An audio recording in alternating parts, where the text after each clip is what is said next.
د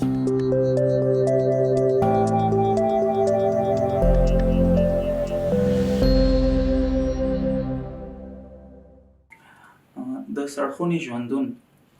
زه به پر دویمه اونۍ له دې سړخونې وایستل شم، ځکه د رالېږدېدلو پر وخت دوو نرسانو چې زما د روجایي دوې څنډې نیولې وې او په خپلو منځونو کې سره غږېدل همدا خبره وکړه.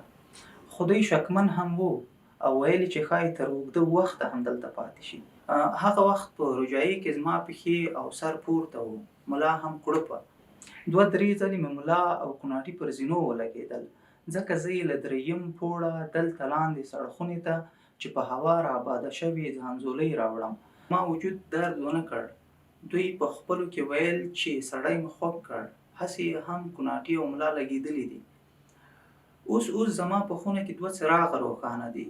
یو د خونې په بر سر کې چې رڼایي یې نرمه او زیړه ده، بله هم د خونې په منځ کې چې تکه سپینه رڼا لري.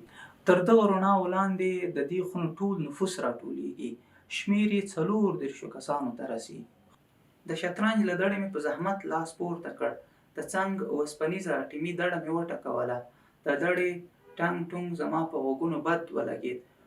چوپتیا وه، لکه بنده‌ذات چې په دې لویې خونې او په دې 34 کوټنو یې کېنوي. ووېرېدم. ما ګمان وکړ چې خپل اصلي ټاټوبي ته یې وړی یم. شاوخوا مې نمجنه خټه ده او دا پاس هم چې ماته اوسپنیزه دړه ښکارېږي.